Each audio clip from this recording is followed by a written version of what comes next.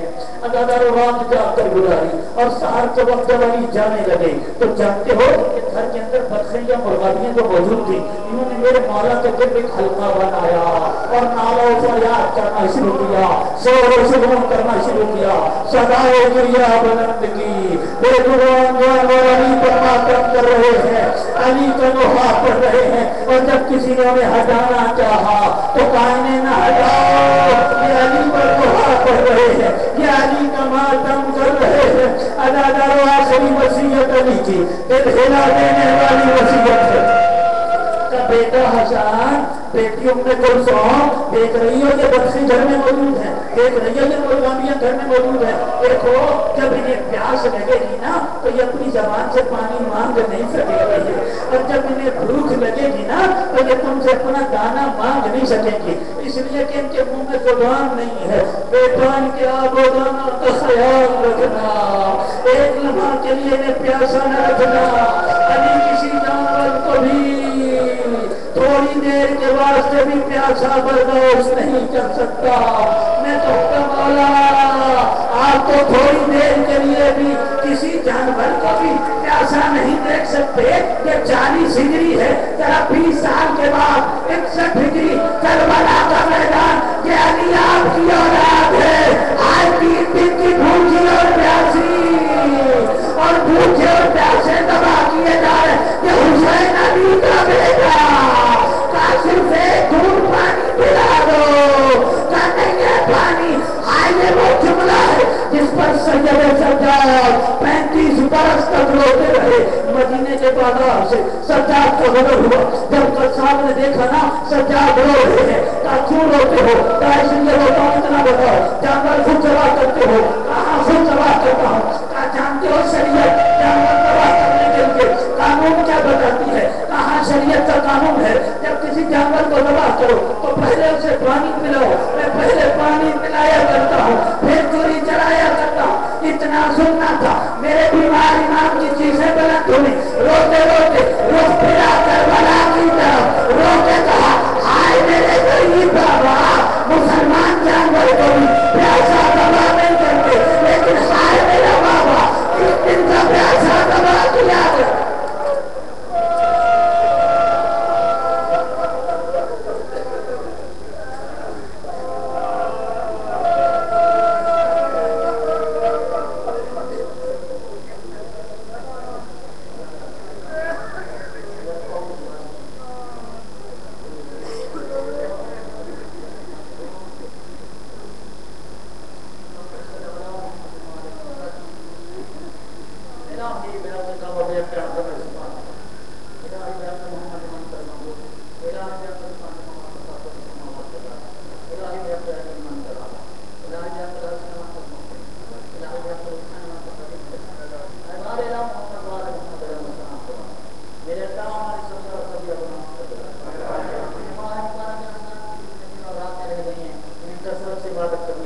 ہمارے شہر نماز کا گہوارہ ہمارے برادران کی ان کاموں کو قبول فرما، اعتماد و استقرار کو وسعت اور برکت عطا فرما، ان آنسوں کو قبول فرما، جہاں جہاں سے مومن چل کر اس فرض کی سزا خانہ میں آئے ہیں، ہر قدم کو مجلس کے لیے اٹھایا اور ہم ہر لمحہ پر سے ادا کو گزارا، ہر قدم اور ہر لمحے کے وقت میرے اللہ جزائے جدید و نظر کبیر عنایت جب تک اپنے آخری وقت کا دور فرما، جدور کو وقت کے امام انصاف شامل فرما، ربنا تقبل منا انك انت السميع العليم بحق محمد وآله الطيبين الطاهرين اللهم صل على محمد.